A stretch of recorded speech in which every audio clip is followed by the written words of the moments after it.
Well, welcome back, everybody. This is Pucks from the Pine Tree Pod. I'm your host, Benjamin Kennedy. Thank you so much for joining us here today. I am once again delighted to welcome in owner of the ECHL Maine Mariners, Dexter Paine, and director of media relations, Michael Keeley. Gents, welcome back. Ben, thank you for having us. Always great to talk to you, Ben. No, I'm super excited to have you guys back on. We got a lot to talk about as we wrap up the ECHL Maine Mariners season.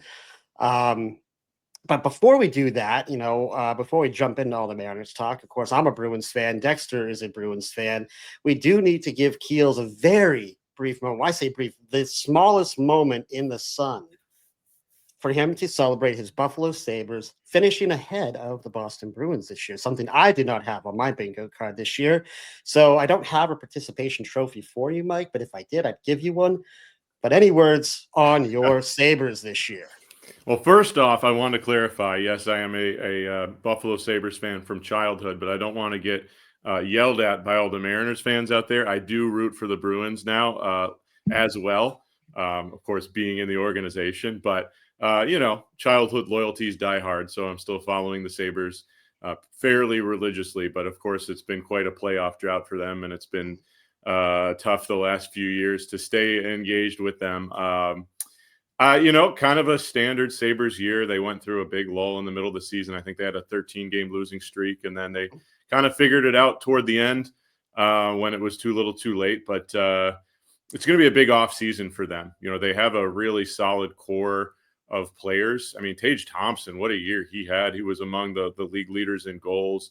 And they have a really solid defensive core with Dahlin, Power, and Byram. But they need to figure out their goaltending situation, and I think they need to add a couple of key free agents. And, there's a lot of pressure there in Buffalo to end that drought. Obviously, it goes back to 2011, the last time they made the playoffs. That is a long time. I believe that's the longest drought in professional sports history, if I'm not mistaken. So a lot of pressure there. I feel for the community of Buffalo that is just such a great sports town. Obviously, the Bills have had a lot of success, but haven't been able to win a championship either. So, key off season for the Sabres coming up. And I think there's still a lot of hope there if they make the right moves. Ben, the only thing I want to add is when you're fighting for the bottom, you actually want to finish below because you have a higher probability of getting the number one pick. So I actually view us as being the winners there. It's a great way to spin it. Absolutely. If you're going to be bad, be really bad, right? Don't be in that murky middle. So, the fact we gave up the fourth slot on the last game of the season really irks me. Yeah, I know, right? It's just places we didn't think we would be this year, this April, as Boston Bruins fans. But let's dive in. And Dexter, I do apologize. You're going to get tired of me asking this question, and hopefully I won't have to ask it many more times, but talking about the affiliation renewal with Boston. So I am going to ask it a little bit of a different way because I have covered this on a recent podcast. Have you had any other conversations with other NHL clubs? We know there's a couple that are not affiliated right now in the ECHL clubs like Ottawa. Have you had any other conversations, or has it just been talking to Boston? Yeah, Ben, let me give a quick update.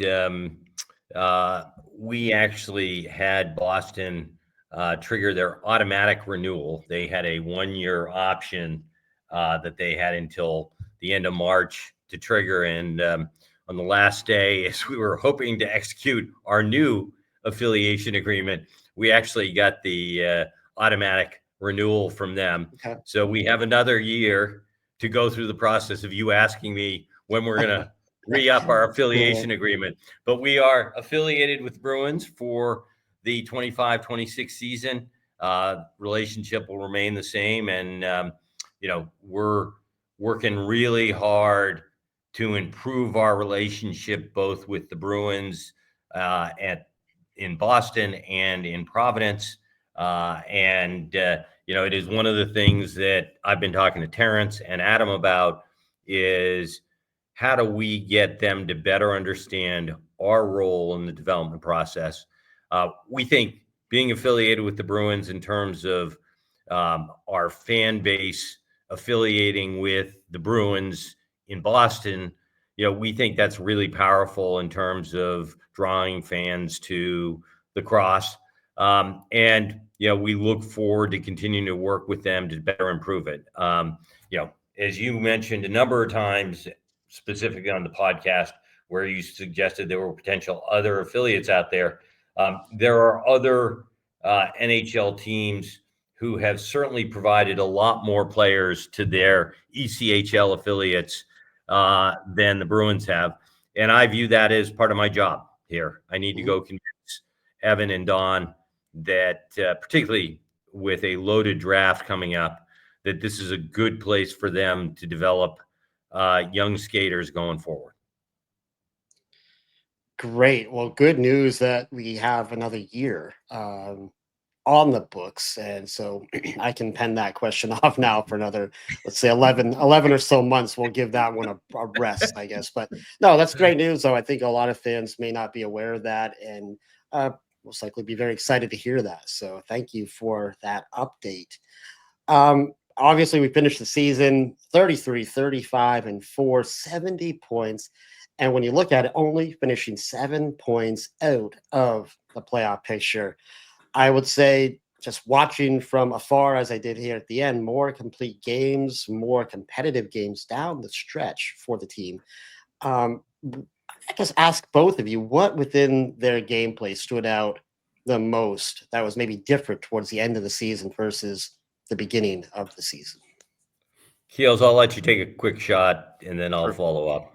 Sure. Yeah. I mean, I think the biggest thing was more depth scoring. I mean, that was the problem throughout the first 4 or 5 months of the season. And you saw some guys really step up and add to the depth of scoring for the team. And I mean, there's a couple of guys, if you read my season recap up on MarinersDomain.com, that I keyed on. The 2 Penn State alum, Christian Sarlo and Xander Lampa, kind of led the way. They were basically at a point per game over the last 20 games. Jacob Hudson found his scoring touch. Wyllum Deveaux, really stepped into the captaincy admirably. And then, all of those guys, combined with, of course, the steadiness of Brooklyn Kalmakov and Lyndon McCallum and the top scoring players, allowed the team to start putting 4 or 5 goals a game in. And it doesn't take a rocket scientist to conclude that you're going to win a lot more games when you're scoring a lot more goals. And that really was the biggest difference. It took a lot of guys, I think, a little bit longer than Terrence hoped to, as he puts it, figure out the league, quote unquote. But once they did, you saw a much more cohesive team, a much more confident team. And that really, I think, was the one biggest thing that translated to success over the last 2+ months. Yeah, the low point for us was really that Rapid City trip, and it may have in fact been the midnight start in Rapid City, where we lost 3 straight games, came home, we were down 3 guys who had decided to go to Europe, and to be very honest, we're just having a hard time, putting 20+ players on the ice. Terrence went out and found a couple of really strong players. McCallum, as Keels mentioned.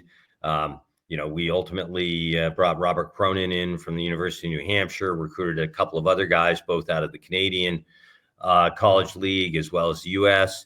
And then ultimately Arvanitis, Arvie stepped up and played, incredibly well at the end of the year. And, I think Keels hit it. We made Wyllum the captain, and the guy is a true leader. And between the leadership from Terrence restructuring the roster and Wyllum's leadership, we ended up going 16-8-1 over our last 25 games, which had to be almost as good as anyone other than South Carolina, at the end of the season. Yeah, great. And you hope, as we know, these rosters change so much, year to year, but with that positive energy here at the end, you just hope there's something that can carry over into next season. We know the starts that the Mariners have had the last few years, so can we carry that energy into next October, November, and get off to a good start? I think obviously we're all hoping for that. Let's talk about something positive, though, beyond the depth scoring we got at the end, but the penalty kill. 82.9%. The team finishes 6th in the ECHL in this category. I go back to opening night. I had a chance to interview Wyllum Deveaux after the game, and kind of asked him about the struggles on the PK that night. I think they gave up at least one PK power play goal early. I don't think he cared much for my question. He was a little salty, but he did say, hey, after we gave up the one, we adjusted, we fixed it. And he was right. They did. And listen, this was a bright spot for the team all year. Every game you saw that the numbers got better and better and better. Is this something they can build off going into next year? I mean, I think, Ben, both special teams units finished in the top 10. And that's another thing that isn't, again, I'll say it again, it's not rocket science. If you have two special teams units that are clipping in the top 10 of the league, that alone is going to translate to wins. And I think the key to the penalty kill is just guys buying in and selling out, being willing to block shots, being willing to stay in lanes. And the Mariners had a lot of very good two-way forwards that allowed them to not only kill penalties, but create a lot of good shorthanded chances. Toward the end of the year, they became a very dangerous shorthanded team. A guy that I didn't mention in the last question was Sebastian Vidmar, who down the stretch was unbelievable. I mean, over the first 46 games, he had 1 goal. And then over the last, I think, 25, he had 12. So he really came into his own, and he's kind of the definition of a two-way player. And I do think there was, just to allude to something else you mentioned, toward the end of the year, and in that last game in particular, and I wrote about this in the recap, it was such an emotional finish to the season. It was like the players didn't want to stop playing. They wanted the season to extend another couple of weeks, and had it, they might have made the playoffs. But I think just that alone goes to show that these guys really enjoyed playing together, and there was almost an unspoken agreement that a lot of these guys are going to be back because they want to continue to play with each other and play in Maine. And obviously I don't want to make any promises, and nobody knows what the offseason is going to hold, but right. It's just a feeling I got that this wasn't the last of seeing a lot of these guys together as Mariners. Yeah, Sebastian in particular, I think it just took getting married for him to really unleash, his true talents. I think he got married just about end of January, beginning of February, I think it was. And, that was just about the low point. And as you said, he played incredibly well. We wish he and his wife all the best as they move forward. But, obviously another guy who turned out to be a real leader as well. While he didn't have the C, he certainly was a guy who stepped up, made sure that, when he was on the ice, he stood up for his teammates. And both he and Wyllum were guys that teammates could always count on, if they got pummeled by someone on the other team. And so, it is that kind of teamwork that I think was just really different at the end of the year than it was at the beginning of the year. And part of that was we just had so many new players at the beginning of this year, so many young players at the beginning of this year. We started out with a number of Providence Bruins players. Very quickly, those players all ended up in Providence. It was just a really tough go, sort of, pre-Christmas. And, once again, I think Keel's nailed it. This felt like a real team at the end of the year. We just ran out of time in terms of making the playoffs. Yeah, I mean, 7 points, 3.5 games, essentially. When you think about it, just that Rapid City trip, you get 2 out of 3 there. I mean, get 4 points there, a point here, a point there, and we're in the playoffs right now. So it just shows you. I mean, I was doubting, of course, down the stretch when we were down 15, 13, 14 points, right? But I love the fact the team never gave up. They fought right to the end. They gave themselves every single chance. The frustrating thing is they put themselves in a position to needing help. They just didn't quite get enough of that help from Reading and Worcester. Worcester, unfortunately for them, kind of fell apart at the end. But, Reading continued to push on and got that last spot. But and thank you, Mrs. Vidmar. Obviously, that was good on her. We'll give her the credit. I'm sure Sebastian will not mind that. Let's talk Brad Arvanitis. Hey, let's one of the most popular players, if not the most popular player on the Maine Mariners. 23 games played for him, 11-9-2 record, 2.97 goals against, an 899 save percentage. He had to be patient, had to earn his ice time, and really had to, I'm sure, value that practice time to stay sharp during those lulls where he wasn't getting on the ice. Some might argue, and some have argued, that maybe the team played a little better in front of him down the stretch. But what impressed you guys the most as to how he handled the season with those two AHL guys in front of him? Mike, I'll start with you. Hey, Yeah, Mike, I mean, just quickly, wasn't he 0-8 at one point? So at 11-9, did he win, 11 of his last 12 games or so? I have him, I think, have to 10 look of back on that. 14. 10 of his last 14, I believe. 10 of his last 14, okay. Yeah, but close. I think, it's just a testament to the guy's character, Ben. I mean, you said it, caught behind two affiliate goalies for the second year in a row. And for the second year in a row, he became the number one option at the end. And obviously this year he had to wait a little bit longer because Nolan Meyer really had a fantastic season as well. Ended up with 4 shutouts, which broke a Mariners record, both for a season and a career. And Ryan Bichsel was pretty good through the first couple months. Had struggled in the second half, but RV struggled in particularly December when Terrence gave him a couple consecutive starts right around the holidays, and then he did not play again until late February. And throughout that whole time, I was witnessing him in practice and on the road with the team, not putting his head down, just continuing to put in the work, knowing he would get an opportunity eventually. Just by the nature of hockey, someone was either going to get hurt or called up, and finally he gets his shot there. And I believe it was a game in Norfolk at the end of February, right after the Rapid City trip, and he stood on his head. And from that point, he really never turned it off the rest of the way. And as you said, huge fan favorite. So the fans really kind of helped push him on. I was really hoping he would get the shutout in the last game there. Adirondack scored 2 goals in the last 5 minutes, but a tremendous person. Of course, got involved with the fans with the mask design contest that we did this season as well.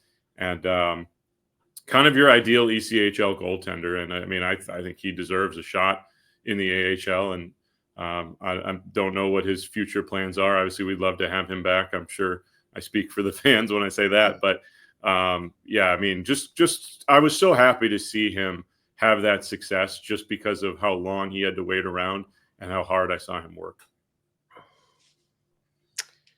Yeah, I would agree with that. Good to see that. Dexter, anything you want to add to that?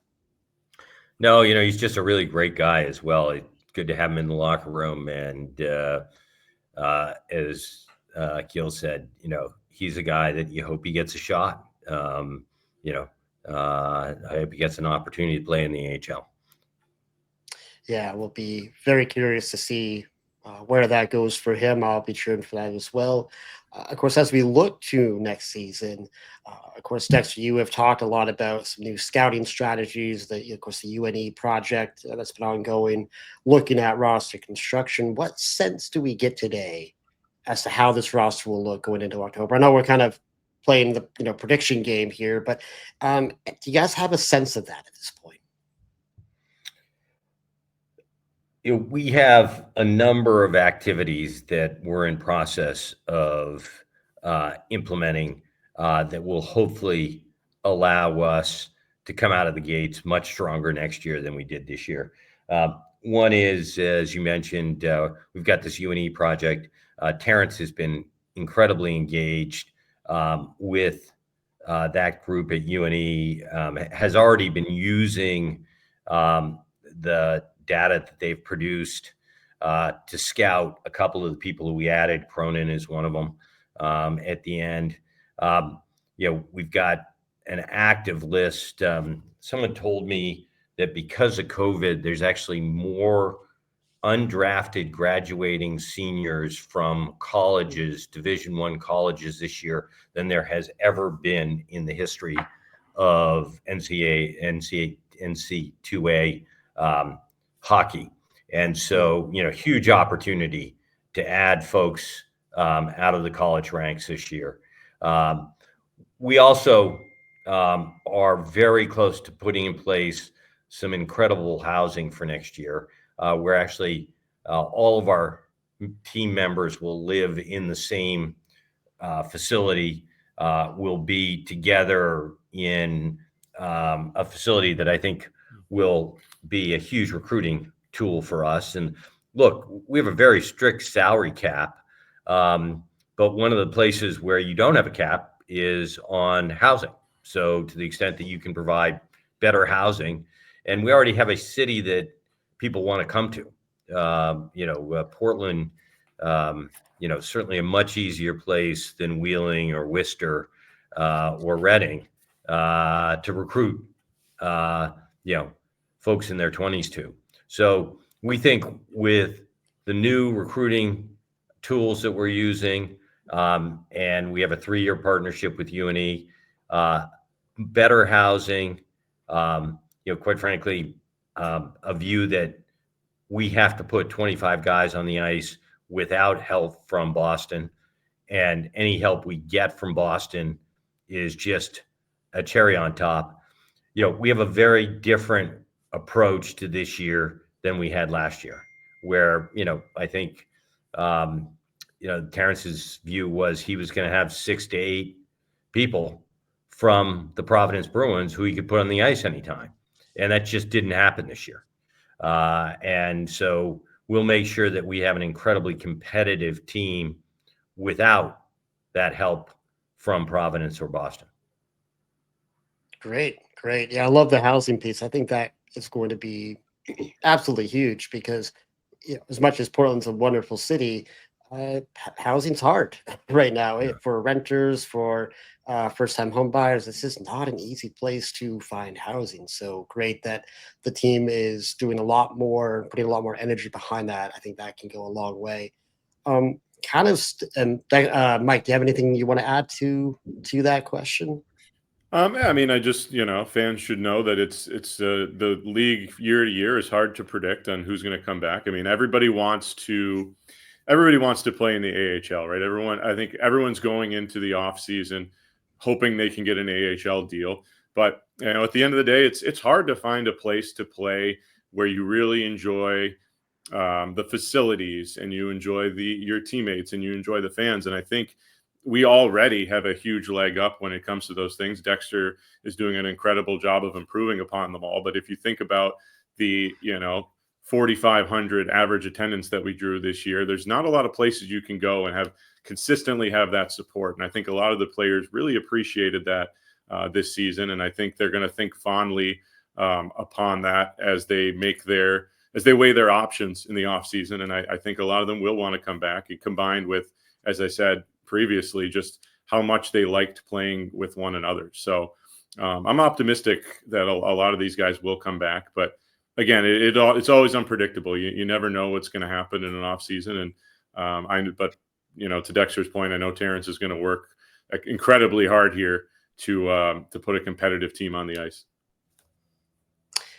Mentioned facility is a good segue into my next question. Of course, Dexter, you have referenced the potential, anyway, for a practice facility to be built in the area.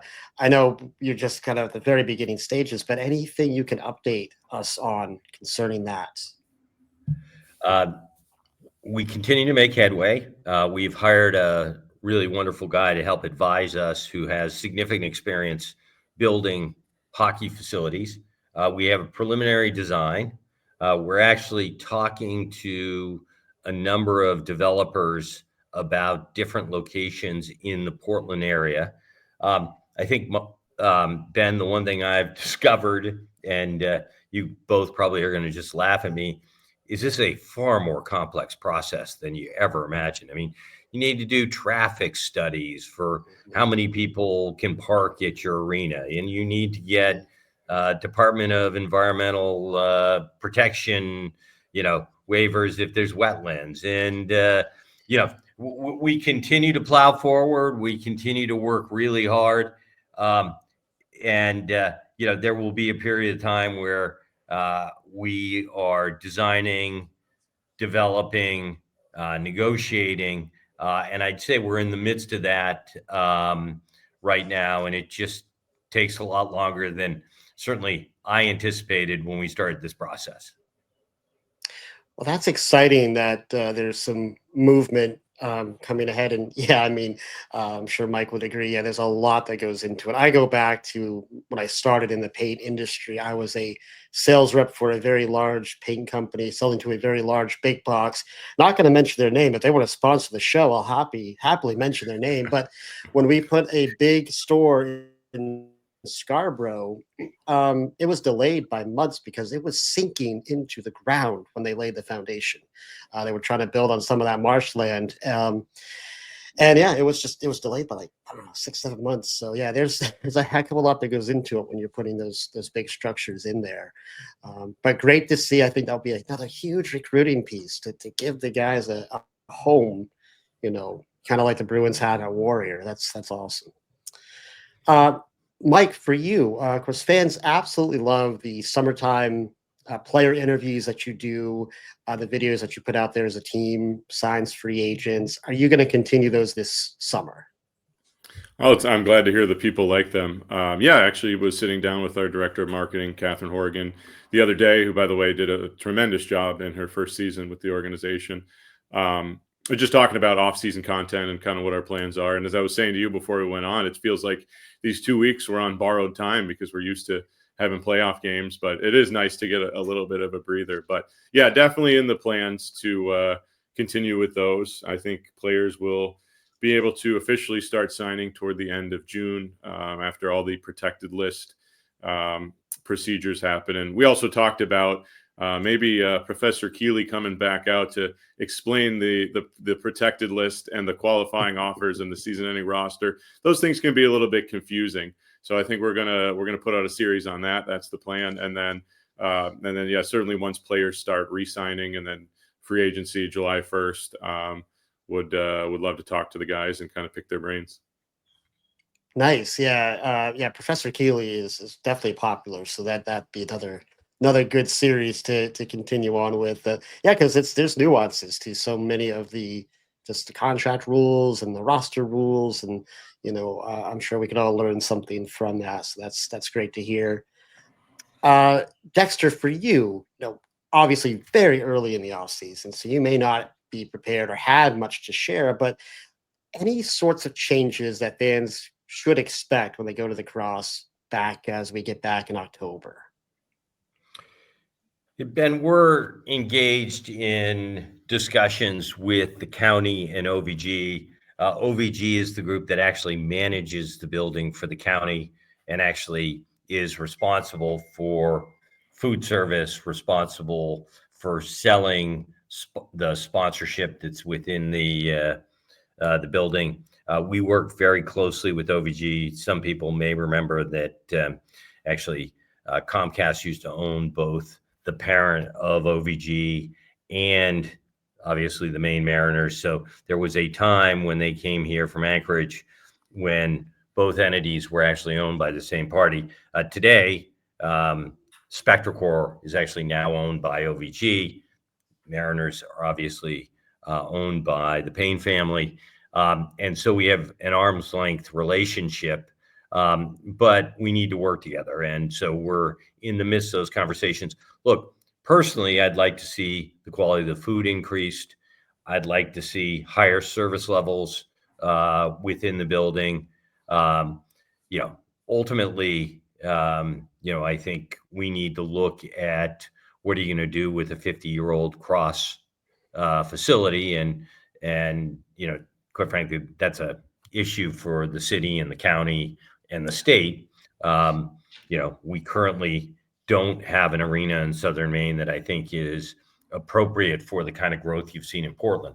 So long-term issues that we've begun to engage with different parties about.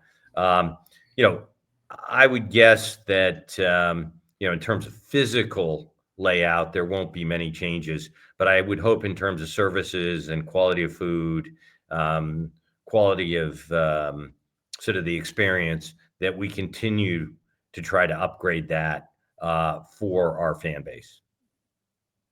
All right, excellent. Kind of staying along the same lines, looking towards next season. Any update on the CBA that you can share with us publicly? Yeah, Ben, I spoke to Ryan Creelan, who's the commissioner of the ECHL, probably 10 days ago, and had very similar conversation with him. I also spoke to Todd Halloran, who owns South Carolina, is on the executive committee. They are very early in the process. I think they've had 2, maybe 3 meetings with the union. There is actually a new head of the PHPA, which is the Players Association. What's interesting is they've actually made more headway with us than they have with the AHL. My guess is that until we get through the playoffs, there won't be a real focus on that. And that, once the playoffs are concluded in June, that there'll be a real focus. Look, we need to increase salaries for our players. The NHL is going up 10% in terms of the salary cap the next 2 years. We're losing players to Europe because we're not paying them a competitive salary. So while as an owner, that comes out of my pocket, it's a great investment. And, no one is getting rich being a hockey player in the ECHL, and we need to make sure that we pay them appropriately and we pay them enough that they want to be with their ECHL teams throughout the entire season. And they're not looking at opportunities to go to Europe or other places in the middle of the season, which we've seen happen far too many times over the last couple of years. Great. Well, good to see some things progressing forward. Yeah, I'll be curious to see as the playoffs wrap up where that ends up. Mike, anything you want to add to that? I mean, you've been in part of the ECHL for a while. Any hopes that you have for the new CBA deal? Yeah, I mean, well, it's, as Dexter said, it's coming out of his pocket, so it's easy for me to say, hey, pay these guys more money. But, it is frustrating to watch guys go to Europe and then to try to have to explain that to the fans. And, it really isn't a difficult explanation because it's just, hey, they can make more money over there. So, I mean, I think you have to make the league as attractive as possible to players out there. And, again, the Mariners are in a great geographic location where there's lots of opportunities to get call-ups. You saw at the very end there, Jacob Hudson get his first AHL chance with Springfield and score on his very first shift. We were really proud of him. And we saw Zach Massicott go up at the end as well to Belleville. So, if you're looking to advance your career, the Mariners are honestly one of the better geographic locations to do that. But, the ECHL as a whole, as they have continued to grow as a developmental league, provides a little bit of that's obviously a selling point for them. But if you can make so much more money over in Europe, guys are going to take that option, as we've seen. And I mean, I'm hoping that salary cap goes up a little bit, but obviously it's not up to me to decide. Right. Dexter, kind of last one here for you. I think the last time we spoke, you were kind of in the paperwork, more kind of legal processing. But what can you share about your foundation? I know is near and dear to your heart. Yeah, we are. We will have the Maine Mariners Foundation up and running by the time we start the season next year. The Paine family will make the initial donation, and then we're going to go ask our sponsors and to be involved. The focus will be on Learn to Skate and youth hockey, and giving money as grants to organizations. We're not going to develop our own hockey team or anything. We're going to be providing grants to existing organizations that are already doing that good work. And we will be making an announcement as we get closer next year about both the process, how you apply, and what we're going to be looking for. And really excited. It's a bit like the facility, although we control more of the timing than perhaps the facility. It just takes longer. We still don't have our tax ID number for our foundation, but we've sort of continued to move forward even without it. We expect to get it, here relatively soon, but it's just a long process. I think we applied 6 months ago for it and still don't have it. Well, great to see that it's moving ahead. Yeah, it'll be really exciting to see that in action as we get into next season. Um, great. Well, thank you for those updates. We do have a few listener questions, but before we get into those, of course, had a little sunshine over the weekend. Summer is getting closer. We can all take a little bit of a breather. Any big summer plans for either one of you? Mike, I'll start with you. Yeah, I mean, definitely. One of the luxuries about working in hockey is that you get the summers off, and then when you're in Maine, it's even more of a luxury, and kind of feels like you don't have to go anywhere to be on vacation. But I try to make a couple of trips each summer. I try to get back home to Rochester, New York, where I'm from, see the family here. Probably do that in a couple of weeks with Mother's Day coming up and my birthday, which both fall in the same week, so it works out really nice. Nice. And then usually try to go home around the 4th of July. Try to do a baseball trip with my uncle and my brother. I think we're thinking about maybe Toronto this year. So I think I mentioned it before. I'm a big Chicago Cubs fan, and they do come to Toronto this year, which is only a few hours from Rochester. So that's nice. They've had an exciting start to their year. What a thrilling win they had over the Dodgers last night. And then I'm hoping to go to the league summer meetings, which I believe are going to be in Orlando this year at the end of June. So definitely a lot of stuff lined up, and summer always goes too fast, but you got to try to take advantage of it.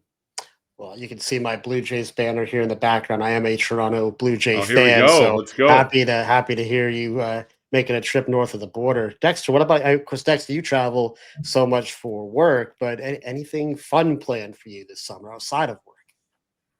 Well, first of all, Ben, I can't believe you're not a Red Sox fan. Oh, You learn something new all the time, but I wow. have a whole story around that I think some of my listeners might know. Of course, my friends know why. There's a very distinct, very specific reason why I'm not, but we'll save that conversation for another day. I've got a couple of weddings this summer, including my son Sam, who's getting married. That'll be our Nice. first child who's getting married, so that's really exciting. And then I'm a big fisherman, and hope to get on the water as much as possible. It's actually where I really feel like I have a chance to relax is 5 o'clock in the morning out fishing for striped bass. Is just nothing better than Nice. that, other than watching the Mariners win. But that's pretty good. So those are top of our list for this summer. Nice, love it. Yeah, of course, having ties to Maine, all sorts of great fishing, venues and spots up here. So no shortage of that. So well, great. Do have a couple of listener questions. We're gonna get the the most common. I almost hate to bring it up. I want to honor the listeners though. They do a great job of providing me questions. And Dexter, I'm going to throw this one at you probably for the last time, right?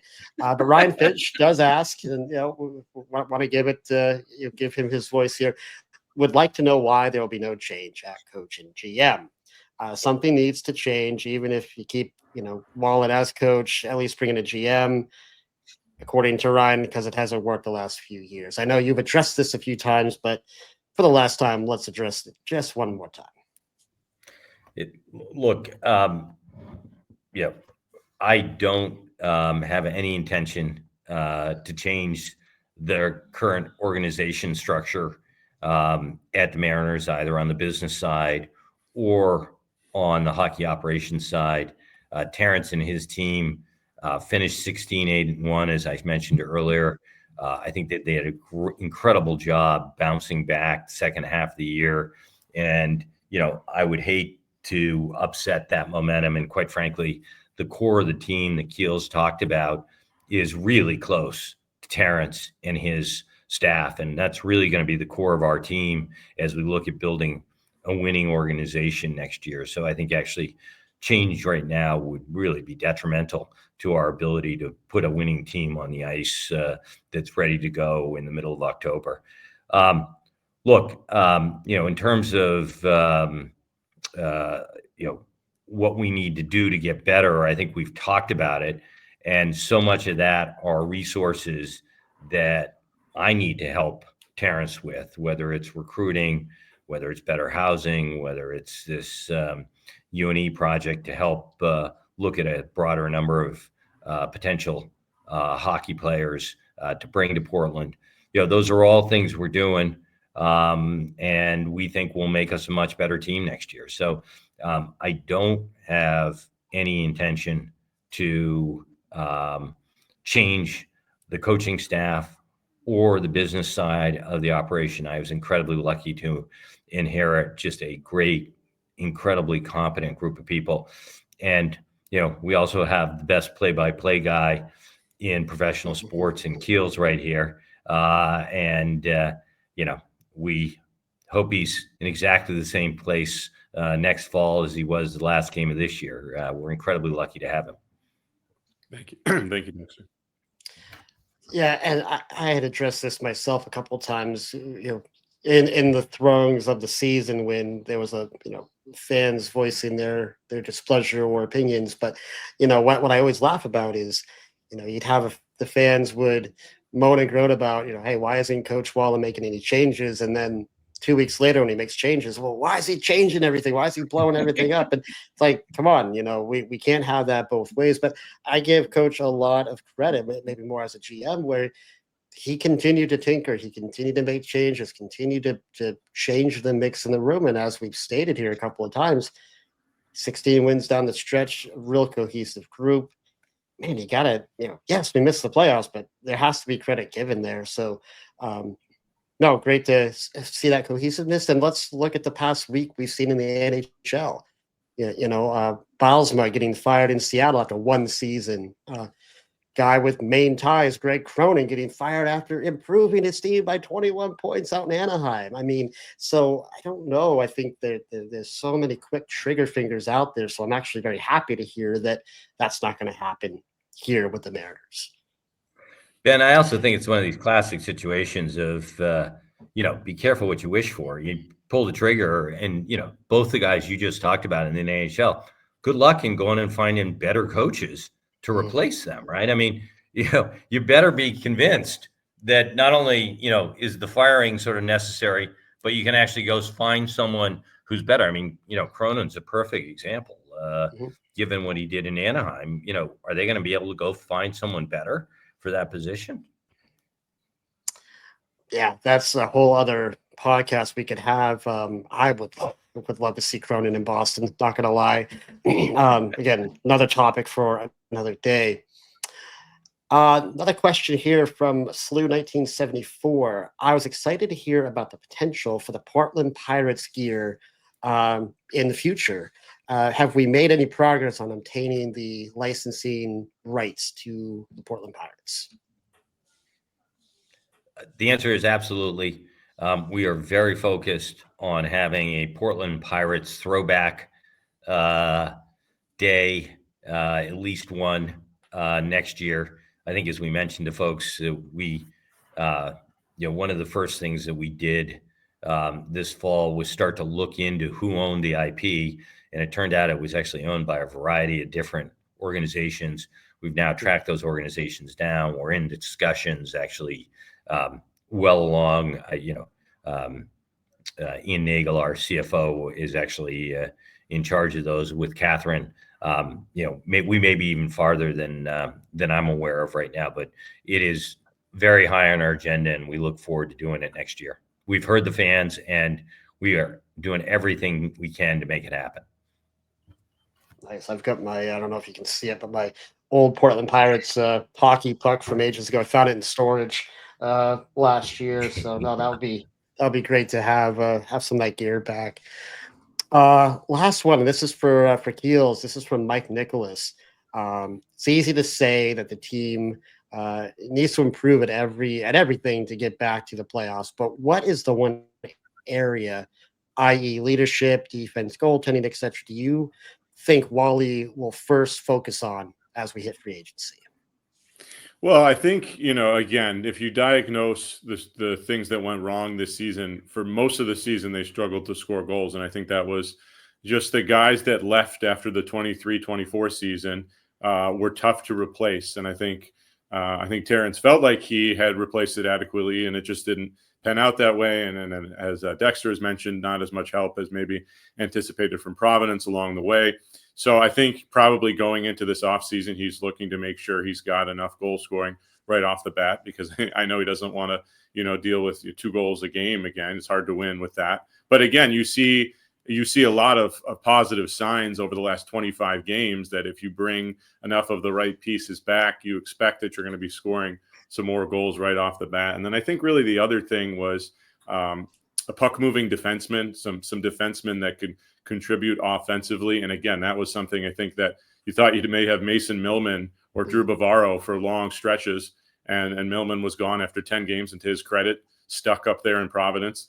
And then one of the names we haven't mentioned yet, Tristan Thompson, was brought in from Europe, coming in the other direction, and really was tremendous on the blue line. Had like 25 assists in 30-some games.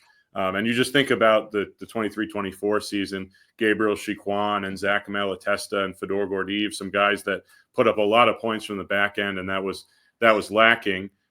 Christian Berger was kind of leading that charge, and then he goes to Europe. So I think those are probably the 2 biggest things that stand out to me, is obviously more scoring, and then some more offensive contributions from the defense. The 2 glaring things I would say.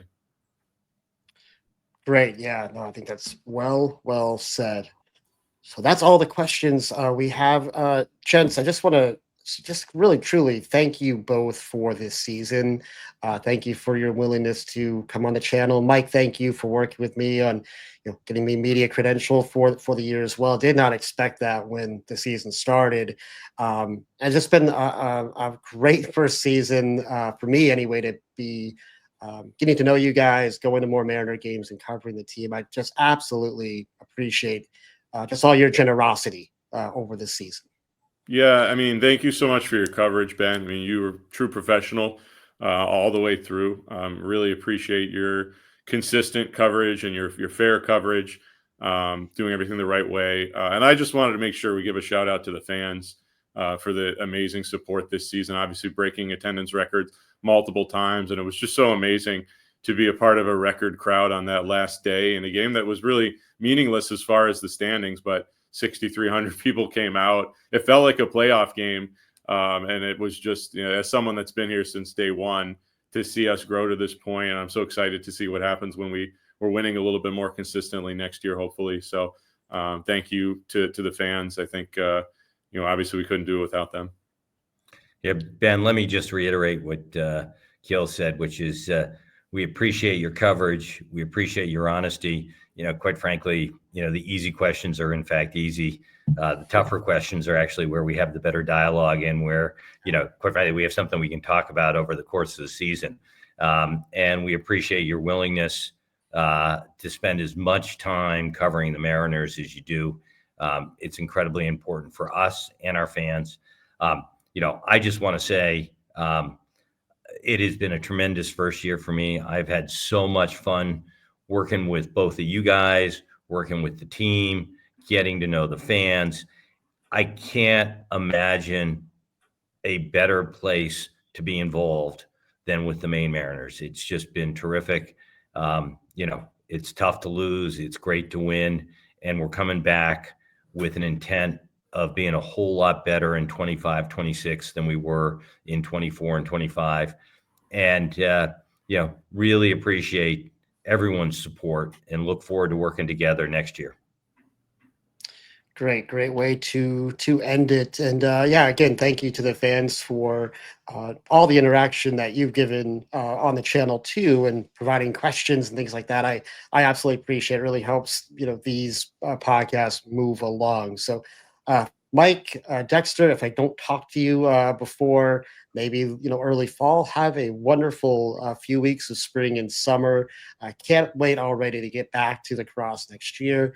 And everybody out there, thank you for watching and listening. If you do like what you're hearing here on the channel, please don't forget to hit that like and subscribe button. It absolutely helps the channel out. And until next time, everybody, be kind, show love, and God bless.